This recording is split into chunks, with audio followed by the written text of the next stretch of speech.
Characters introduced. Rillian, male human botanist. Nayla, alien woman with violet-red skin and glowing emerald eyes. Rillian crash lands on an uncharted world after a storm disrupts his exploration vessel. Wounded and disoriented, he stumbles into a glowing orchard of impossible fruit trees. There, Nayla finds him and offers him shelter in her quiet forest home. She's mysterious, soft-spoken, and kind, with secrets she hides behind calm eyes. Rillian begins to recover under H characters deepened. Rillian, Nayla, and side character Oro, a small blue-skinned creature, Nayla's companion. In the days that followed, Rillian found a rhythm. He woke to the soft rustling of leaf canopies overhead and the scent of nectar wafting through Nayla's stone-walled shelter. The orchard, once alien and overwhelming, now hummed with familiarity. The trees whispered in tones only the edges of his senses could grasp. When he touched their bark or moved beneath their boughs, they responded, petals twitching, fruit brightening. "They like you," Nayla said again one morning, watching as a blossom uncurled beside Rillian's shoulder. "You calm them." "So they're alive," Rillian murmured, crouching beside the stem. "Sentient."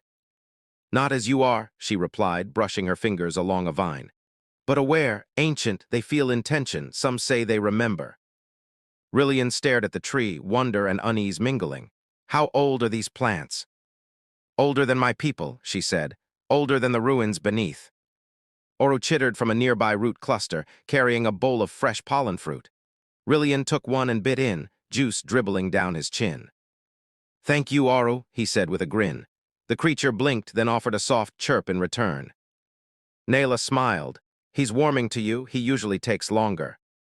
"He seems protective of you." "We saved each other," she said, her voice trailing. "Long ago."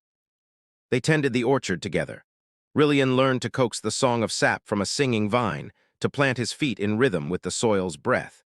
He harvested radiant globes that tasted of honeyed wind and helped rebind a cracked root lattice that threatened to collapse a flowering arch. Working alongside Nayla felt right. Her presence was calming, her movements precise yet soft like dance. She rarely offered more than necessary, but her silences never felt cold. One twilight, as the sky blushed pale orange and gold, Rillian leaned against a blossom-studded trunk beside her. "I used to catalog plants for science," he said. "I thought understanding meant control." "You cannot control what listens to your soul," she murmured. "No," he said quietly, "but maybe you can listen back." Their eyes met, something shifted. That night, Nayla brought him to the heart of the orchard. The path was lined with glowing flora and petals that glimmered like stars. "This place is sacred," she whispered. "We call it the Bloom Heart. Only once have I brought another here." "Who was it?" "Someone I lost," she said. "Someone who didn't understand." Rillian touched her hand. "I'm trying to." She gazed at him, long and searching. Then she stepped closer, placing a single flower, one shaped like a curled flame, in his palm. "This is a whisper bloom. It reflects what the orchard feels through you." As he held it, the bloom pulsed softly, warm and golden. "You're part of this now," she said. He exhaled slowly. "I don't know what that means." Neither did I, or care, fascinated by the alien world and by Nayla herself. Rillian stirred from sleep, his body nestled in the warmth of moss and bloom. Nayla's arm lay draped over his chest, her breath soft against his skin. He watched the filtered moonlight flicker through the gently swaying branches, painting silver shadows on the stone walls. Yet even in this tranquil moment, an unease tugged at him. He begun to dream, strange dreams of glowing vines coiling around his limbs, whispering in voices he couldn't understand. They weren't nightmares, exactly. They felt like warnings. He rose quietly, careful not to wake Nayla, and stepped barefoot into the orchard. The path glistened faintly with morning dew. Oru, perched in a vine alcove, blinked awake and watched him without sound. Rillian wandered aimlessly, letting instinct guide him. He passed arches of flowering roots and stepped across living bridges of intertwined limbs. Then, near the orchard's edge, he noticed something odd. Beneath a blooming tree, half buried under moss and fallen petals, lay what looked like carved stones, etched with symbols that pulsed faintly in the dark. He knelt and brushed aside the debris. Ancient glyphs spiraled across the surface, lines intersecting in patterns that resembled stars or circuitry. As he touched one, it glowed brighter. The ground trembled. A root shifted beneath him. revealing a narrow shaft leading down into darkness. Rillian hesitated, then climbed into the passage. The tunnel was tight and winding, lined with living roots and old, decaying bark. His fingers brushed the walls, feeling a strange warmth beneath the surface. As he moved deeper, the air grew heavier, charged with an energy that made his skin prickle. At last, he emerged into a cavern. In its center stood a pillar of crystalline growth, covered in glyphs. Surrounding it were empty shells, cocoons, or sarcophagi, shaped vaguely humanoid but fossilized into silence. And there, embedded in the pillar, was a sphere of pure light. It pulsed in rhythm with Rillian's heartbeat. "You shouldn't be here." Rillian turned. Nayla stood at the edge of the chamber, her face a mask of sorrow. "What is this place?" he asked. She stepped closer. "A vault, memory, and purpose. And me, what am I to it? You were never meant to see this." He stepped back, anger flaring. "Answer me." Nayla closed her eyes. "This orchard was created long ago by my ancestors. It draws energy from sentient connection. Emotions, thoughts, presence. They believed it could be a sanctuary. Instead, it became a prison." Rillian looked at the pillar. "You brought me here to feed it." "Not feed," she said softly. "Sustain, awaken. I didn't know it would choose you." "You used me." Her voice broke. "I saved you, then I fell in love with you. That wasn't part of the plan." The days that followed were filled with silence. Rillian withdrew. He returned to the surface, wandering the orchard with heavy steps. The plants still responded to him, petals blooming in his presence, vines curling protectively around his path. But now he saw them differently. Were they grateful or hungry? Oro avoided his gaze, skittering behind branches and roots. Nayla gave him space. She no longer spoke of the Bloomheart or brought him flowers. Instead, she worked quietly, tending the roots, watching from afar. Rillian tried to leave. He returned to the wreck of his ship, salvaging what parts he could, but it was still inoperable. The planet's unique electromagnetic field interfered with his emergency beacon. And worse, the orchard itself resisted him. Branches shifted to block his path. Petals fell in warning. One night, he stood beneath the tree where they first kissed. "Was any of it real?" he whispered to the leaves. Behind him, Nayla stepped from the shadows. "Yes, but it began in desperation. I was alone. The orchard was dying, then you came, and it lived again. Because I was its fuel." "No, because you felt, because you chose to stay." He turned. "What choice do I have now?" "You can still leave. It won't stop you, not if you truly wish to go." "And what happens to you?" She lowered her gaze. "Then I give myself to it one last time." Rillian stared at her, heart torn between rage and longing. "You should have told me. I was afraid of losing you, of being alone again." And in that moment, he saw her not as a keeper of secrets, but a soul aching for connection. Still, he walked away. As he left, the orchard dimmed behind him. And beneath the roots, the scar pulsed with sorrow. Rillian wandered beyond the orchard, beyond the reach of the glowing trees and whispering roots. The land grew harsh and cold, the sky a deep storm gray. Cliffs loomed in the distance, and the horizon stretched empty. He set up a small shelter beside a shattered piece of his ship, using salvaged materials to stay alive. Yet each night he dreamed of her. Not just of Nayla, but of the orchard. Of the way the trees had sung in his presence. Of how her fingers trembled the first time she touched his face. Of the way Oro had once curled beside him while he slept. And of the vault beneath the roots, the sphere that beat with a rhythm that matched his own. One dawn he awoke to the sound of leaves rustling, though there were no trees nearby. The air smelled faintly of nectar. When he stepped outside his shelter, he saw Oro standing at the edge of the clearing. Oro chirped, then turned and ran. Rillian hesitated only a moment before following. The path Oro took led through unfamiliar forest, dry and twisted compared to the orchard. Eventually, the underbrush thinned, revealing a jagged hill crowned with skeletal trees. And there, at the summit, stood Nayla. She was thinner now, pale even beneath her dusky skin. Petals had fallen from her hair, and her eyes held none of their previous light. "I thought you should see," she said quietly. "What's happening?" She led him back toward the orchard. What Rillian saw made his breath catch. Where once glowing trees had swayed in harmony, now half stood shriveled. Leaves turned brittle and black, petals no longer open to the sun. The song of the roots had dimmed to a whisper. Without you, Nayla said, it unravels, the connection fades. Rillian frowned. So what now? You sacrifice yourself to keep it alive. She didn't deny it. It was always meant to be me, she said. The last guardian, the final offering, but then you came and it changed. It responded to you like it never did for me.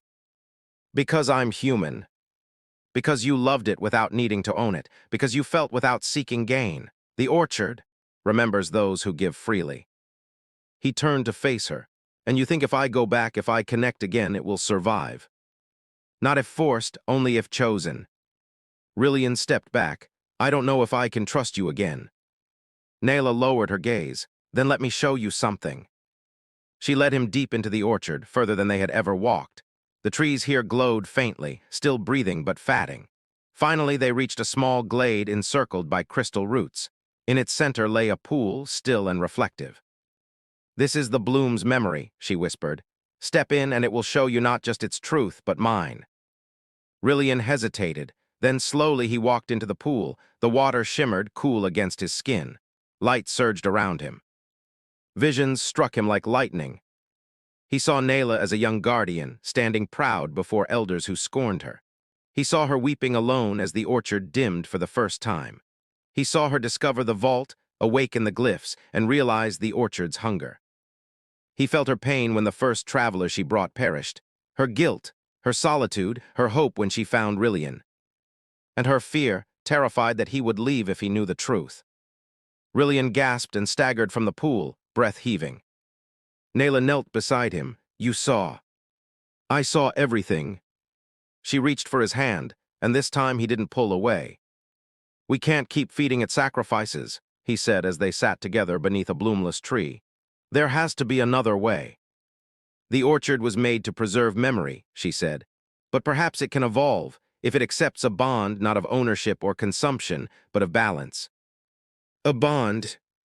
You, me, Oro, willing hearts, choosing to be part of it, not fuel, not offerings, but roots. Rillian looked at her. Then let's make that choice together. They returned to the vault. Rillian placed his hands on the pillar while Nayla placed hers over his. Oro curled at their feet. The glyphs lit up not in hunger, but in joy. The sphere pulsed stronger than ever. We give ourselves, Nayla said, not as sacrifice, but as unity. Rillian whispered, let this place live through love, not loss. Time passed, though how much was hard to measure beneath the canopy of ever-blooming trees. The orchard had changed, grown larger, deeper. New paths opened. Glowing roots spread further into the surrounding wilderness. But at its heart, two presences remained the same. Rillian and Nayla now lived not as visitors, not as caretakers, but as a part of the bloom. They built a new home, one formed of woven vines and flowering stone, rising beside the bloom heart. Rillian designed its curves with memory in mind, soft nooks for rest, chambers lined with glowing petals, and open air for the trees to breathe around them. Nayla shaped the roots with her touch, guiding energy gently where it was needed. Oro, ever faithful, took to the new growth with enthusiasm, bounding between branches and ferrying small fruits from tree to tree, as if tending a family garden. In this place of rebirth, the orchard no longer whispered in hunger. It sang. Yet the connection forged through unity brought more than harmony. Rillian began to see deeper. When he touched the bark, he glimpsed moments from long ago, memories preserved by the orchard. Voices of ancient guardians, images of stars long lost to time. The orchard had always remembered, but now it shared. He felt joy and sorrow, birth and ending, the echoes of hundreds of lives who had once walked beneath these branches. They're speaking to you more clearly now, Nayla said one evening, as they stood beneath a tree that shimmered with gold and rose light. They're remembering more, he replied, because we're not alone anymore, because we listen. Then perhaps it's time, she said, to let the galaxy know the bloom still lives. Rillian paused. You want to send a signal. Not to call them, she said. To invite, to share, to remind those who have forgotten what balance feels like. He nodded slowly. We'd need a transmitter, power. The bloom will provide. They worked for days crafting the signal node. Nayla wove the housing from crystal roots and blooming stone. Rillian repurposed components from his old ship, integrating them with the pulse of the orchard. Oru sat perched on a branch above, chirping guidance now and then. When it was ready, they stood together beneath the open sky. "What should we say?" Rillian asked. Nayla placed her hand on his. "Tell them the bloom remembers, and that there is still a place where love restores what power once consumed." Rillian activated the beacon. A pulse of golden-green light spiraled upward, disappearing into the stars. Weeks passed, and then the ships came. Not war vessels or harvesters, but quiet explorers, beings of many colors and shapes. Some came alone, seeking peace. Others arrived in pairs, searching for something they could not name. The orchard greeted each with its song. Those who came in anger found their rage soothed. Those who arrived broken were given space to heal. Rillian and Nayla taught them, not as masters, but as friends. They showed them the whisper bloom, the memory pool, the way of breathing with the land. "You gave it life," one visitor said to Rillian. "No," Rillian replied. "It gave life to me, we just stopped running." Time passed and the bloom spread. Small gardens sprang up on nearby worlds, seeded by blossoms gifted from the orchard. These new blooms sang their own songs, tuned to the hearts of those who cared for them. Rillian stood one evening atop a moss-covered rise, looking over the glowing horizon. Nayla joined him, slipping her arm around his. "You still feel it?" she asked. "Every day." "Regret?" He smiled faintly. "No, wonder." "And love?" He looked into her luminous eyes. "Always." The bloomlight trees shone brighter than stars that night. Petals drifted on a warm breeze, circling the pair where they stood together, rooted in truth, in unity, in something far beyond either of them. The orchard had chosen, and it had chosen well. And